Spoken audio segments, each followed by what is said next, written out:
오늘 이 시간 우리 주 예수 그리스도로 도는 은혜 앞은 강의, 이 자리에 계신 여러분과 함께 하시길 주님의 이름으로 축원합니다. 요한복음 6장의 말씀입니다.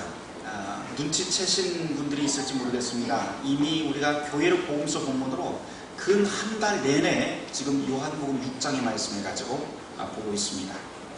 요한복음 6장 말씀을 쭉 이렇게 보면은 잘 차려진 한정식 차림 같습니다. 총 71절로 유별나게 길기도 하지만 여기에는 오병이어 사건, 그리고 물 위를 걸어오시는 예수님, 생명의 떡에 대한 예수님의 가르침이 우리가 가지고 있는 통념을 부수면서 차례차례 우리 가슴 속으로 밀려 들어옵니다. 사건 하나하나마다 이렇게 끊어서 보더라도 참 의미가 있지만 맨 마지막에서 메인 요리가 나오는 것처럼 이 요한복음 6장은 아주 큰 의미를 뒤쪽으로 갈수록 더욱더 진한 맛을 내게 됩니다. 요한복음 6장에서 성서 기자는 기적 같은 사건들을 보여줍니다. 그리고는 이내 사람들이 그 기적을 오해하는 모습을 보여주고요. 그리고 예수님께서 그 오해를 풀어주는 모습들도 우리는 보게 됩니다. 그래서 예수님의 표적, 사람들의 오해, 그 다음에 예수님의 가르침이라고 하는 구조로 요한복음 6장이 되어 있습니다. 요한복음 6장 전체를 한마디로 한 단어로 요약을 한다면 양식이라고 할 수 있습니다. 그래서 저에게 이 전체 요한복음 6장을 한 줄로 요약하라면 이렇게 요약할 것 같습니다. 하나님이 먹이신다. 하나님이 먹이신다 하는 것을 요한복음 6장 전체를 통해서 우리에게 가르쳐 줍니다. 이것이 가장 큰 주제라고 할 수 있습니다. 하나님께서는 배고픈 모든 사람들을 먹이십니다. 그 방법을 가르치기 위해서 내놓은 첫 번째 요리가 바로 6월절 축제를 앞두고 있었던 무리들을 먹이시는 사건입니다. 군중들은 예수님을 따라왔지만 모두 다 배가 고팠습니다. 당연히 먹을 것이 필요했고 거기서 예수님께서는 이 배고픈 자들의 필요를 채워주십니다. 그때 장정만 5,000명이었습니다. 이것이 우리가 잘 알고 있는 오병이어 사건입니다. 이 사건을 통해서 가르치는 것, 그것은 첫 번째 가르치는 것은 하나님께서 바로 우리의 물질적인 필요를 채우신다라고 하는 메시지입니다.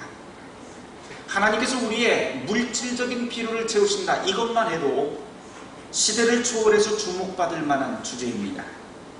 왜냐하면 육체의 배고픔이라고 하는 것, 우리의 필요라고 하는 것, 물질의 필요라고 하는 것은 시간이 시작한 이래로 피할 수 없는 인류의 문제거리이기 때문입니다. 교회가 배고픔과 가난의 문제에 관심을 가지는 것도 바로 여기에서부터 시작합니다. 예수님께서 배고픈 자들을 먹이셨기 때문이죠. 그래서 교회는 각 교회별로 배고픈 사람들을 돕기 위해서 재정을 마련하고 그리고 프로그램을 운영합니다. 교회가 함께 힘을 모으기도 합니다. 우리 교회만 하더라도 후암동 교동협이라고 하는 이름으로 이 지역에 있는 후암동 지역에 있는 9개 교회가 함께 교단과 교파를 초월해서 손을 잡고 있습니다. 여러분들 다 잘 아시겠지만 이 교동협의 핵심 명제가 있습니다. 그것은 다름 아니라 교회가 세워진 그 지역, 그 장소에 주변에 있는 모든 이웃들의 그 가난과 배고픔을 한번 도와보고 해결해 보자고 하는 것으로 시작한 것이 교동협입니다. 그래서 교회가 돈과 인력을 동원하고 그리고 동사무소는 후암동에 사는 소외계층, 특별히 틈새 계층에 있는 소외받는 자들과 그리고 독거노인들을 발굴해냅니다. 그래서 교회와 동사무소가 함께 손을 잡은 이 협의체인 교동협은 후암동에 살고 있는 독거노인들, 알코올 중독자들, 그리고 복제 사각지역에 있는 빈곤층을 돕는 봉사와 그 사업을 꾸준히 15년째 해오고 있습니다. 이런 일은, 이 가난한 자를 돕고 배고픔을 해결하는 일들은 교회에서 개교회뿐만 아니라 교단의 사업으로 나타나기도 합니다. 또 때로는 각 교단들이 국제기구와 연결을 해서 세계 곳곳에서 일어나는 그 기근의 문제를 해결하려고 노력하기도 합니다.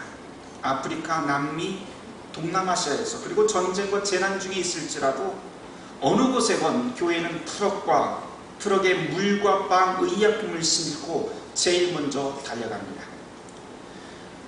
이것이 바로 세상이 필요로 하는 그 떡이고 배고픈 그 갈릴 사람들을 먹이신 오병이어의 떡이 우리의 표상이었기 때문입니다. 예수님이 먹이신 그 떡을 이제는 우리가 교회라고 하는 이름으로 굶주림과 가난에 허덕이는 세상에 주고 있는 것이죠. 그런데 여기에서 이 양식, 요한복음 6장에 나와 있는 이 떡에 대해서 한 번 더 깊게 고민해 볼 필요가 있습니다. 주님께서 공급하셨던 그 오병이어는 일용할 양식이었습니다. 다른 말로 하면 배고픔을 달래줄 한 끼 식사였던 것이죠. 그런데 사람들은 언제부터인가 하나님께서 우리에게 공급하시는 이 작은 오병이어 속에 자기 욕망의 목록을 하나씩 더 써놓기 시작했습니다. 문제는 거기서부터 시작했습니다. 쉬운 이야기로 한번 해보려고 합니다. 한번 상상을 한번 해보십시오. 오병이어로 지금 배고픔을 달랜 군중들이 양식을 공급하는 예수님을 보고, 야, 저분은 우리에게 배고픔을 해결하실 수 있는 분이구나 하면서 보고 체험했습니다. 그리고 믿음을 갖게 되었습니다. 그리고는 그 믿음으로, 배고픔을 해결한 그 믿음으로 예수님께 이렇게 요구하기 시작합니다. 예수님, 배고픈 저희들을 먹이신 예수님의 그 능력 우리는 믿습니다. 그러니 이제 그 믿음으로 예수님께 하나 더 우리가 요청하겠습니다. 우리에게 이제 후식으로 아이스크림도 주실 수 없습니까? 이렇게 한다고 여러분들이 한번 생각을 해보십시오. 예수님께 이제 아이스크림도 달라고 합니다. 성경에 나와 있는 이 오병이어 사건에 이어 이런 구절이 나왔다면 여러분들은 어떻게 생각하시겠습니까? 예수님께서 그 요구를 들어주실까요? 무시하실까요? 제가 금방 말씀드린 이 비유가 아무것도 아닌 것 같지만 사실 우리의 현실을 그대로 반영하는 이야기입니다. 우리는 인터넷 그리고 미디어의 홍수 속에 노출된 채 살아갑니다. 우리 미디어, 우리가 주변에서 계속 울려대는 그 소리와 그리고 그 광고들을 보면 수없이 많은 형태의 떡을 가져야만 우리가 살 수 있을 것처럼 우리의 귀에 이야기를 합니다. 저 브랜드의 옷, 저 지갑, 저 가방, 저 향수, 저것만 가질 수 있다면 만족스러운 삶을 살 수 있다고 우리에게 자꾸 유혹합니다. 처음엔 단칸방, 그 다음엔 투룸, 그 다음엔 좀 더 넓은 곳을 추구하면서 매번 더 크고 화려한 것을 찾아 나서야만 우리의 만족이 채워질 것처럼 세상은 그렇게 속삭입니다. 그리고 우리는 그곳을 따라다닙니다. 그런 우리의 모습을 보고 있자니 결국 오병이어라고 하는 그 작은 일용할 양식으로는 결국 우리의 배고픔이 채워질 것 같지 않습니다. 그래서 우리는 매번 오병이어라고 하는 그 단출한 식탁이 아니라 그 다음에는 그것을 먹고 난 다음에 훨씬 더 잘 차려진 정식, 훨씬 더 잘 차려진 음식을 향해서 우리는 매번 달려갑니다. 그리고는 이내 오병이어의 그 사건을 까맣게 잊어버립니다. 더 심각한 것은 이 먹을 양식에만 눈이 얻어져서 먹은 다음에 그 힘으로 일을 해야 될 텐데 자기가 해야 될 그 일에는 안중에도 없습니다. 이런 예는 비단 갈릴리 사람들뿐만 아니라 오늘 살아가고 있는 우리에게도 마찬가지입니다. 심지어 종교인들도 마찬가지입니다. 일부 종교와 교단 그리고 어떤 교회는요, 그곳에 소속된 종교인들에게 평생 먹고 살 수 있는 것을 보장하기도 합니다. 종교기관들이 그렇게 자기 기관에 속한 종교인들에게 양식을, 평생 먹을 양식을 보장하는 이유는 분명합니다. 무엇인가 하니 어떤 상황에도 흔들리지 말고 오직 하늘만 의지해서 주어진 일에 최선을 다하라고 하는 아주 선한 의도입니다. 최초에는 그렇게 선한 의도로 시작합니다. 그러나 악한 사람들은 이것을 이용하기 시작합니다. 먹을 양식이 보장되었기 때문에 더 이상 일을 할 필요도 없고 일을 하든 않든 상관없게 되어버렸습니다. 그래서 일해야 될 목양지는 제쳐두고 더 맛있는 것, 더 자극적인 음식을 찾아 하이에나처럼 돌아다니기 시작합니다.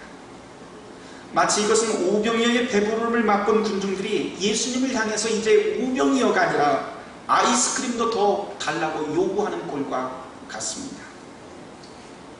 예수님께 후식으로 아이스크림 달라는 것보다 더욱더 뼈아픈 사실이 우리에게는 또 한 가지 있습니다.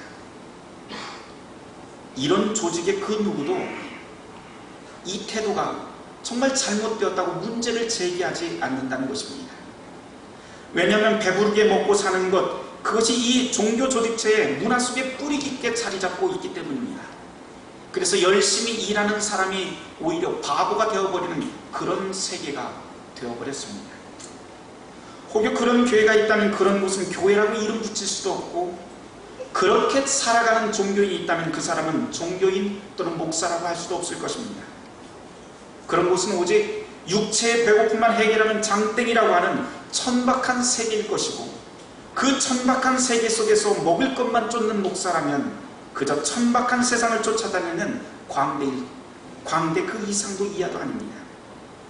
이것은 예수님께서 지금 오병이어의 기적으로 떡을 군중에게 공급하셨을 때 왜 그토록 군중들이 환호했는지 그리고 열광했는지 보여주는 대목이라고 할 수 있습니다. 한쪽으로 생각하면 예수님께서 이 모든 사람들을 먹이는 것 참으로 옳은 일이고, 그리고 모두를 다 먹이는 일 옳은 일이라고 생각이 됩니다. 왜냐하면 배고픈 자를 외면하지 않고 살리시는 그 하나님의 은총에 기반해 있기 때문입니다. 그러나 다른 쪽으로 생각해보면 양식을 먹은 것, 양식을 먹게 되면 양식을 먹는 것이 우리의 목적이 아니라 양식을 먹은 힘으로 자기가 해야 될 일을 해야 될 텐데, 그 일은 다 제쳐놓고 사는 완악한 우리의 모습을 드러내는 것 같습니다. 마치 무한정 고기를 공급받아 먹던 사람이 나중에 고기 맛에 질려서 고기를 음식으로 생각하지 않고 제쳐두는 것과 마찬가지입니다. 그렇게 고기에 질린 사람은 고기 공급처에 다음에 올 적에는 야채와 쌈장도 가져오시고 냉면도 한 그릇 가져오라고 요구하게 됩니다. 이런 모습은 그냥 웃자고 하는 소리가 아닙니다. 이런 모습이 요한복음 6장 15절에 그대로 나오기 때문입니다. 군중들이 오병이어의 사건으로 배부르게 세웁니다. 그런 다음에 어떻게 합니까? 군중들이 예수를 붙들고 억지로 붙들어서 임금을 삼으려고 합니다. 그런데 양식을 공급하셨던 그 예수님의 마음은 이 사람들의 안중에도 없습니다. 그저 자기 목적, 계획에 맞게 예수를 납치해서 자기 뜻만 이루는데 관심이 있습니다. 이것은 단순히 2000년 전 이야기가 아닙니다. 때로는 21세기 오늘의 교회조차도 예수를 납치해서 종교적 계획에 봉사하도록 억지로 우리가 붙잡고 있기 때문입니다. 교회 성장을 위해서 예수는 이제 더 이상 구원자가 아니라 그냥 교회의 포스터 모델이 되어버렸습니다. 그리고 포스터 모델로 세워지고 교회의 성장을 위해서 앞장 세워지고 강요당하기까지 합니다. 예수님께서 이 땅에 오셔서 우리를 먹이신 그 모습, 십자가의 구원과 죽음과 그 대속의 사건들을 온데간데 없고 앞뒤가 뒤바뀌어 버렸습니다. 교회가 하나님 나라와 예수를 위해서 존재하는 것이 아니라 오히려 거꾸로 예수와 그의 나라가 교회의 성장, 재정 확보, 건축을 위해서 존재하는 우스꽝스러운 모습이 되어버렸습니다. 우리가 이렇게 예수님의 뜻을 끌어내리고 우리의 프로그램을 위해서 예수를 포로로 만들어버린다면 우리 역시 갈릴리의 그 군중들과 다를 바 없습니다. 우리 마음대로 하나님을 뒤흔들 수 없습니다. 왜냐하면 그분이 바로 우리의 생명을 쥐고 있는 주인이기 때문입니다. 그래서 요한복음 6장에서 예수님께서는 이렇게 분명히 말씀하십니다. 6장 48절 말씀, 내가 곧 생명의 떡이다. 생명은 오직 예수님 자신으로부터 그리고 하나님으로부터 얻을 수 있다는 말씀입니다. 그분 자신이 생명의 양식이고 주인입니다. 생명의 주인이신 그 예수님이 본문 51절 이하에서 또 이런 말씀을 하시죠. 내 살과 피를 먹으라. 그러면 너희가 영생을 얻게 될 것이라고 하는 말씀도 덧붙이십니다. 네, 요한복음 6장 말씀을 쭉 읽다 보면 이 말씀에 그냥 예수님의 말씀에 아멘 하고 그냥 순종하고 그랬다면 참 좋았을 텐데 이것이 쉬운 일이 아닌 것 같습니다. 오늘 성경 본문을 여러분들 한번 보시길 바랍니다. 주님께서 내 살과 피를 먹으라고 하는 말씀을 하시자마자 사람들의 반응이 나타납니다. 52절 말씀을 보면 유대인들이 서로 다투기 시작합니다. 60절에서는 그냥 유대인들이 다투는 것이 아니라 이제 제자들이 이 말의 뜻이 무엇인지 자꾸 수군거리기 시작합니다. 게다가 66절을 읽어보면요, 제자들 중 많은 사람들이 바로 이 말에 걸려서 다 떠나가기 시작합니다. 심지어 12제자 중에 한 명이었던 가룟 유다는 배반의 씨앗을 심기 시작합니다. 내 살과 피를 먹으라. 도대체 이 말이 무슨 말이기에, 무슨 말씀이기에 이렇게 가까이 있었던 사람들이 다 걸려 넘어지고 다 떠나가야만 했을까요? 물론 문자 그대로 따진다면 이것은 인육을 먹으라고 하는 말씀으로 오해할 수 있습니다. 인육을 먹는 것, 그것은 어떤 시대와 문화를 막론하고 금기사항입니다. 그런데 여기에 유대인들은 한 가지 더 덧붙여 놓는데요, 피를 먹지 말라라고 하는 것입니다. 어떤 동물의 피든지 먹어서 안 됩니다. 오늘 말로 하자면 순대 먹는 사람들도 다 죄인입니다. 그래서 저도 죄인입니다. 그런데 여기에는 이유가 있습니다. 왜냐하면 이 유대인들의 이 종교관념 속에는 피에는 생명이 있기 때문에 그 생명을 사람이 취할 수가 없다는 것이죠. 그런데 예수님께서 갑자기 내 살과 피를 먹으라고 하시니 유대인들이 깜짝 놀라서 뒤로 자빠질 만한 일입니다. 여기서 첫 번째로 사람들이 걸려 넘어집니다.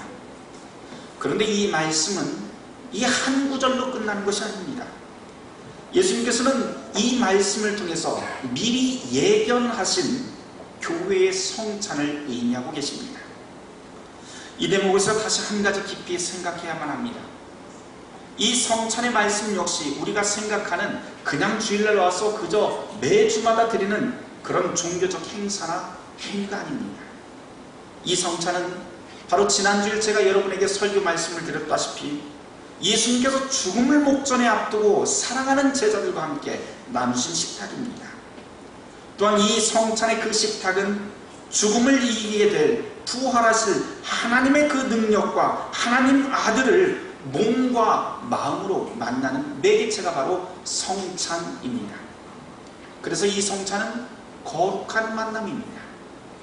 그러나 이 성찬의 만남이 어떤 사람에게는 믿을 수 없는 걸림돌이 되기도 하고 또 어떤 사람에게는 예수를 배반할 그 출발점이 되기도 합니다. 이 거룩한 만남, 하나님과 만나는 것이 어떤 사람에게는 기쁨일 수 있지만 때로는 배반의 씨앗을 심기도 합니다. 가룟 유다를 보십시오. 가룟 유다는 바로 그러했습니다. 그는 예수의 이 말을 듣고 엄청난 절망 속에 들어가게 됩니다. 지금껏 가룟 유다는 오병이어의 기적, 바다를 잔잔케 하고 그 위를 걷는 그 예수님의 능력을 보고 자기가 꿈꾸고 계획하던 그 새로운 세상에 가장 적합한 인물로 예수를 생각했습니다. 그러나 예수님께서 내 살과 피를 먹고 마시라고 하는 자기의 모습, 메시아임을 드러내는 이 말씀을 듣는 순간 유다는 예수 없이 자기 일을 진행하는 게 더 나을 것이라고 판단하게 됩니다. 그래서 배반합니다. 이 말씀 앞에 유다의 모든 것이 드러납니다. 성찬의 이 만남, 거룩한 하나님과의 진짜 만남 앞에 자기의 속의 것이 다 드러납니다. 가룟 유다에게 예수는 오직 자기 욕망을 성취하고 그리고 홍보하는 포스터 모델에 지나지 않았습니다. 오늘날 우리는 어떠한지요? 교회 안에서 신앙 좋다 자랑하는 성도들, 능력 있다 자랑하는 목사들, 그리고 교회 일에 열심인 재직들, 혹시 그 가운데 배반자 유다와 같은 자들이 있지는 않은지요? 혹시 우리도 우리에게 떡을 공급해 주시는 예수를 믿기는 하지만 그 능력을 이용해서 자기의 유익을 구하면서 살고 있지는 않은지요? 회개합시다. 저도 회개하겠습니다. 왜냐하면 이렇게 사는 자들은 예수를 납치해서 임금으로 세우고 하던 그 갈릴리의 군중들과 같은 것이고 예수를 배반한 가룟 유다와 같은 찾기 때문입니다. 오늘 우리는 다시 성찬으로 주님을 만나게 됩니다. 주님을 성찬으로 만난다는 것, 그것은 우리의 이성과 논리로 판단하거나 설명할 수 없는 신비한 사건입니다. 그러니 이 신비한 사건 앞에 어떤 사람은 신비 안으로 들어가기도 하고 어떤 사람은 걸려 넘어지기도 합니다. 이 성찬의 신비는 과학으로 증명되거나 또는 논리로 풀 수 없는 신비의 영역, 하나님의 영역입니다. 왜냐하면 성찬은 주님이 목숨값으로 우리에게 주시는 사랑이기 때문에 그렇습니다. 이 사랑이라고 하는 것, 그것은 논리나 과학으로 설명할 수 없는 무언가 오묘한 것이 담겨 있습니다. 남녀간의 사랑도 그렇지 않습니까? 남녀간의 사랑도 이성이나 논리나 과학으로 풀 수 없는 것이 가득합니다. 그런데 하물며 하나님의 사랑은 어떻겠습니까? 하나님의 사랑이 담긴 이 성찬에는 어떠하겠습니까? 육신의 양식이 우리의 배고픔을 잠시 멈추게 할 수는 있습니다. 그러나 영원한 행복과 영원한 생명은 약속하지 못합니다. 그러나 주님께서는 오늘 이 말씀을 통해서, 요한복음 6장의 말씀을 통해서 내가 너희를 먹이겠다 약속하시고, 그리고 영원한 생명으로, 생명의 양식으로, 영생으로, 신비의 자리로, 거룩한 만남의 자리로 우리를 초대하십니다. 우리를 초대하신 그 성찬을 통해서 우리는 하나님의 자녀로, 그리고 거룩한 성도로 부름받고 살게 됩니다. 그렇다면 이 거룩한 양식을 먹은 우리는 어떻게 살아야 될까요? 제자들이 다 떠나간 다음에, 이 성찬이라고 하는 이 말씀에 다 걸려서 떠나간 다음에 요한복음 6장 68절에서 베드로가 이렇게 예수님께 고백하는 대목이 있습니다. 시몬 베드로가 대답하되 주여, 영생의 말씀이 주께 있사오니 우리가 누구에게로 가오리이까? 우리가 누구에게로 가오리이까? 베드로의 이 말을 한번 잘 귀담아 들여보시기를 바랍니다. 우리 이성으로 판단할 수도 없고, 그리고 사람들이 배반하고 떠나더라도 베드로의 그 가슴 속에는 예수님이 바로 여전히 생명의 주인이시라고 하는 고백이 들어있고, 그리고 자기의 온 마음이 내 이성과 판단으로 가능하지 않더라도 당신에게 모든 것이 향해 있습니다 라고 하는 고백을 담고 있습니다. 그리고서는 우리가 누구에게로 가겠습니까? 라고 하는 그 말 속에는 우리가 누구에게로 가겠냐고 하면서 되물으면서 오직 예수님에게만 우리의 모든 것을 걸겠다고 하는 그 고백이 담겨 있습니다. 사랑하는 성도 여러분, 우리의 갈 곳, 우리가 바라보며 의지할 곳, 그곳이 어디일까요? 우리의 모든 갈급함, 그리고 배고픔을 해결할 곳이 어디일까요? 오직 한 곳, 생명의 양식인 그리스도 예수이십니다. 그분이 바로 우리의 영원한 생명의 양식, 영원한 영생의 양식이 됩니다. 바로 그분을 받아들이고 그분의 뜻이 무엇인지 깊이 생각하고 행동하는 것이 주님을 받아들이는 것입니다. 교회력 사도서관문인 에베소서 5장 15절에서부터 19절 말씀을 읽고 마치려고 합니다. 그런즉 너희가 어떻게 행할지를 자세히 주의하여 지혜 없는 자같이 하지 말고 오직 지혜 있는 자같이 하여 세월을 아끼라. 때가 악하니라. 그러므로 어리석은 자가 되지 말고 오직 주의 뜻이 무엇인가 이해하라. 아멘. 모든 지각이 뛰어난 하나님 평강이 그리스도 예수 안에서 너희의 마음과 생각을 지키시리라. 아멘.